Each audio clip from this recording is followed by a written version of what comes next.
म भात खान्छु, सरकारले के खान्छ? मलाई लाग्छ सरकारले पनि भात खान्छ। मलाई त थाहा छ त्यो भात कहाँबाट आउँछ। सरकारलाई त्यो कुरा थाहा छ कि छैन? त्यो भात धानबाट आउँछ। त्यो धान किसानको खेतमा फल्छ र त्यसका लागि मल चाहिन्छ, मल। गाउँ गइसक्नु छैन, ध्रुवे देखिस भनेर भिडियोहरू हालिरहेको छ। राजेन्द्र राईले बोल्नु भएको, सभामुख महोदय म अगाडि बढ्न सक्दिनँ भनेको छ, गाडी भाँसिरहेको। अनि सदस्य अगाडि बढौँ। म अगाडि जान सक्दिनँ सभामुख महोदय, सम्मानित सभामुख महोदय। ट्रोलहरू आज व्यापक भइरहेको छ। अरे कहना क्या चाहते हो? सभामुख महोदय,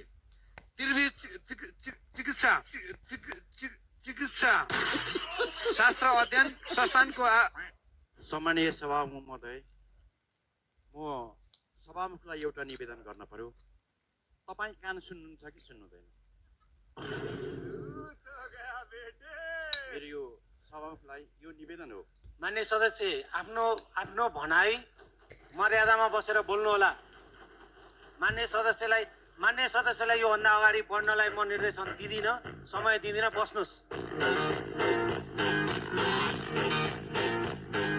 यस्तो गरिमाय सदनमा आत्तिएर एउटा विषयवस्तुमा प्रवेश गर्नुहोस्। मान्य सदस्य, कुरा राखिरहेको बेलामा विषयवस्तुमा प्रवेश गर्नलाई म मान्य सदस्यलाई जानकारी गराउँछु। व्यवहार गर्ने भयो नि। तपाईँले 5 वर्ष सभामुख चलाउँदैन नि, मैले बुझिसकेँ। के कुरा भन्दै हुन्छ भने कुरा मान्य सदस्यहरू, नसुनिकन तपाईँले जे के भन्न मिल्छ?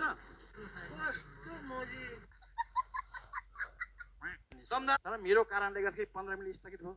अनि सबै मान्यले नि भन्नुभयो तपाईँ खालि स्थगित गर्नुहुन्छ भने म एउटा कुरो भन्न चाहन्छु। मैले अघि भाषा मिलाउनु खोज्दै थिएँ। मलाई लाग्छ यो सरकारले गम्भीर त्रुटि गरेको छ। यो सरकारले यसो गर्नुहुन्न थियो। अहिले जताभावी उता मान्छेलाई आत्मदाह गर्ने वातावरण बनाउँछ। यसको हामी घोर विरोध गर्छौँ। प्रचण्डको पालामा प्रेम आचार्यले आत्मदाह गर्नु पर्यो, बालनको पालामा गणेश नेपालीले आत्मदाह गर्नु पर्यो। यसलाई संयोग माग्न सकिन्छ कि के मान्न सकिन्छ? सहयोग मान्न सकिन्न। अहिले र पहिलाको तुलना गर्न मिल्दैन। नेपाली कांग्रेसका मान्य सदस्य, आफ्नो भनाइ सकौँ। सक्यो हजुर, मेरो अन्तिम कागजमा छु म। नेपाली कांग्रेसका तपाईको अन्तिम कागजलाई 3 मिनेट लाग्ने देखिन्छ, त्यसकारणले मान्य सदस्यले सकौँ। मान्य सदस्य, त्रिपुरेश्वर स्थित नेपाल सरकारको राहदानी विभाग अगाडि एक अज्ञात पुरुषले आफ्नो शरीरमा पेट्रोलियम पदार्थ खनाएर आत्मदाहको प्रयास गर्नुभएको छ। सरकार बनेपछि जनताको घर घरमा राहदानी पुर्याइदिने उद्घोष गरेको सरकारले आज राहदानी दिन ढिलाइ गरेकै कारणले उहाँले आफ्नो शरीरमा पेट्रोलियम पदार्थ खनाएर आत्मदाह गर्नु परेको कुरा प्रारम्भिक रूपमा आएको छ। देश कहाँ बन्दैछ, के बन्दैछ, न सञ्चारकर्मीलाई थाहा छ, न उसका पार्टीका माननीयलाई थाहा छ, न जनतालाई थाहा छ। सिंहदरबारको प्रधानमन्त्री कार्यालयमा के बन्दैछ? हुक्का बन्दैछ कि त्यहाँ? म त त्यो बजेट बनाउने मान्छे हो। त्यो बजेट बनाउने, त्यो संसदमा बजेटमा छलफल गर्ने मान्छे, यस्तो उस्तो भनेर तपाईँको सल्लाह सुझाव दिने मान्छे हो म।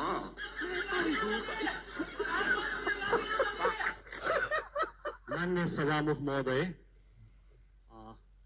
वेकन थोपाले बालावे बजेट औदुदया जी ताफुन तैचोना तर व नाप चाहिँ छुजुल धासिने अनुसूची 3 उपति जुन फर्म भर्याका चाहिँ प्रोजेक्ट ब्याङ्कको हिसाबमा चाहिँ वौतु ब्रज बज्राचार्यले राख्नु भएको प्रश्नको जवाब दिने अनुमति चाहन्छु। मान्य जुजे बङ्बेला सु अनुसूची 3 भर्दिसी मामी युबे योजना पार्दिसी पारा ढिङ्गी पहुँची मामी मान्य जुजे सुङबला तु तान्दा दादाजी बंजाम धन्य जो बजेट किताब की यहाँ की जो 3 किताब की मलम सभामुख महोदय, एउटा समय सकिन लाग्यो। सभामुख महोदय, एउटा जानकारी दिन पनि चाहन्छु मैले। समय अलिकति बढे राम्रो हुन्थ्यो। सरकारको विषयमा राम्रो जानकारी दिनुपर्ने नै छ, एकदम आवश्यक छ। त्यहाँ समय सायद कसौँ मान्य सदस्य। क्युआर भनेको के हो तपाईँलाई थाहा छ?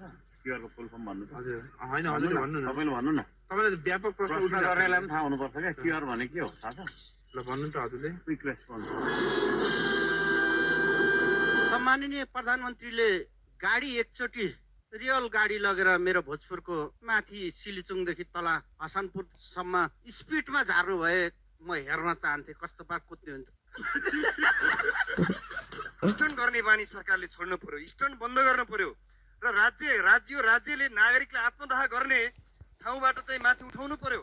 स्टन्ट गरेर देश बन्दैन, स्टन्ट गरेर देश बन्छ। यसको जिम्मेवार, यो हत्याको जिम्मेवार यो बालेन्द्र सरकार हो। बालेन्द्र सरकार जनताका पक्षमा, जनतालाई मुक्ति दिने गरी होइन, जनतालाई चाहिँ मार्ने गरी, जनताको हत्या गर्ने गरिकन अगाडि बढिरहेको छ। म यो सरकार मुर्दाबाद भन्न चाहन्छु। उठेर आउले भन्छ। तपाईँ कान सुन्नुहुन्छ कि सुन्नुहुँदैन? आज जुन कुरा बोलिएको छ सभामुखले, यो कान सुन्नुहुन्छ कि हुँदैन भन्ने शब्द संसदको रेकर्डबाट हटाइयोस्। यदि हटाइएन भने,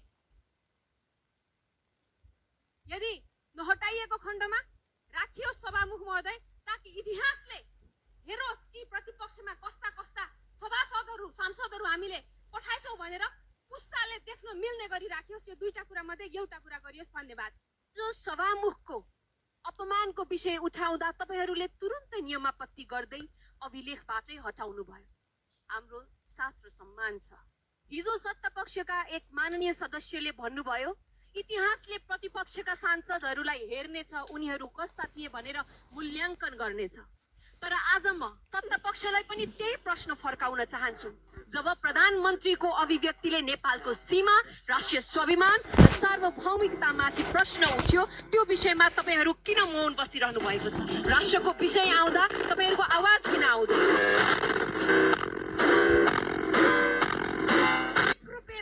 अनि अर्को सम्पन्नलाई जय जयकार गर्नु पर्यो सबैले। त्यसो उठेर आउले भन्छ। तपाईँहरूले अर्को सम्पन्न बाहेक अरू कसैलाई देश बनाउने ठान्नुहुन्न? ठान्दैनौँ हामी। कोही चुतिया सबै, कोही चुतिया सबै। राम्रो काम गरेको तपाईँले थाहा छैन है? सुकुम्बासीलाई लालपुरका बाँडिसके, सबभन्दा ठुलो काम। अनि केही काम गरेन भन्नुहुन्छ? हिजोबाट बर्दियामा 14 जना 26 जनालाई बाँडिसक्यो। अनि राम्रो काम त थाहै पाउनुहुन्न तपाईँ। खत्तम। सभामुखमाथि तपाईँले प्रयोग गर्न नमिल्ने भाषा नै प्रयोग गर्नुभएको हो? त्यो होइन, सभामुख एकदम निराशा हुन्थ्यो आज। एकदम उहाँलाई के को चिन्ता थियो, के को पीड थियो त्यो थाहा भएन। मैले बोल्न मात्रै सुरु गरेको थिएँ, मैले भाषा मिलाउँदै थिएँ होइन। उहाँले सिक्दै हुनुहुन्छ, अब सिकेर राम्रो ढङ्गले। सरकारले कतिवटा काम राम्रो गरेछ? मलाई त केही राम्रो काम गरेर लाग्छ लाग्दैन नि। केही गरेन। केही गरेछ मलाई लाग्दैन। 87 अङ्क हामीले हासिल गरेको समयमा भन्नुहुन्छ 87% अब पुरै अङ्क आइरहेछ। आफूले लेखेर आफूले कपी काटेर त स्वाभाविक हुन्छ। आफूलाई नमातेर कुन आफूले लेखेर आफूले कपी काटेर त स्वाभाविक हुन्छ। संसारमै तपाईँको चाहिँ कहीँ नभएको हुतियार प्रधानमन्त्री हाम्रै देशको। ए रानीको छोरा, सक्नुहुन्छ तपाईँहरूले गर्नुहोस्, सक्नुहुन्न हामी आएपछि गर्छौँ। तपाईँकै भाषामा सोध्न चाहन्छु प्रधानमन्त्रीज्यू, म तपाईँकै भाषामा सोध्न चाहन्छु प्रधानमन्त्रीज्यू, के राज्य साँच्चीकै यति निरीह र असफल भइसकेको हो? के राज्य साँच्चीकै निरीह असफल भएको हो कि आफ्ना पीडा सुनाउन नागरिकहरूले आफ्नै शरीरमा आगो लगाउनु पर्ने अवस्था आउँछ? कि आफ्ना पीडा सुनाउन नागरिकले आफ्नै शरीरमा आगो लगाएर मर्नुपर्ने अवस्था आउँछ? कसको निलो रङ फेर्ने बित्तिकै 77 जिल्ला र 753वटा स्थानीय तहमा चल्ने हो कि फेसबुकका भित्ता रङ्ग्याउनको लागि मात्रै सरकारले यो देखावटी गरिएको हो? 100 दिनमा लोकप्रियता कमाउन मान्य सदस्यलाई मैले यही समय दिँदैमा ध्यानाकर्षण गराएको थिएँ। विषयवस्तुमा प्रवेश गरौँ, विषयवस्तुमा मात्रै बोलौँ। सभामुख मार्फत गृहमन्त्रीज्यूलाई भन्न चाहन्छु, तपाईँ गृहमन्त्री हो कि कन्टेन्ट क्रिएटर? सम्मानित सदनलाई सभामुख मार्फत सोध्न चाहन्छु, कतिजना हुनुहुन्छ हिजो त्यो हस्पिटलमा तपाईँहरू? जतिजनालाई घाँटी चिचार गराउनु भइरहेको छैन। सदनमा सांसदहरूले प्रस्तुत गरेको विषय घाँटी सुक्ने गरी चिच्याएको भनेर भन्न मिल्दैन। उठेर आउले भन्छ।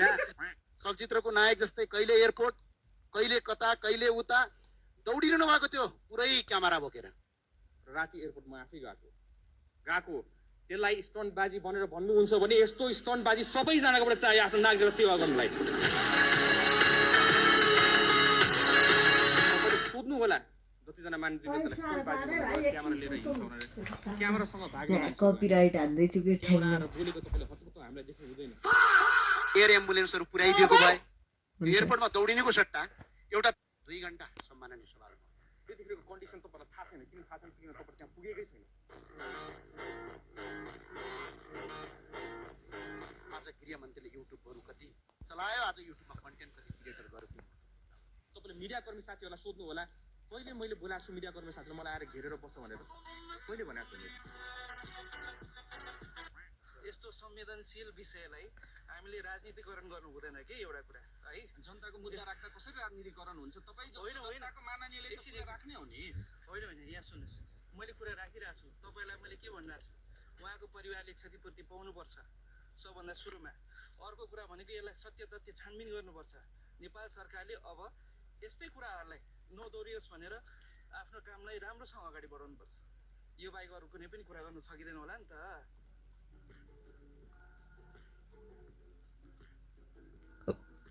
एक दिन नगर प्रहरी नआउँदा काठमाडौँको हालत यस्तो छ। अनि हाम्रा जनताहरू यस्ता छन् जसलाई नियम कानुनमा बस्नुपर्छ भन्यो भने रिस उठ्छ, जसलाई होइन जरिमाना तिर्नुपर्छ भन्यो भने रिस उठ्छ, जसलाई कर तिर्नुपर्छ भन्यो भने रिस उठ्छ, जसलाई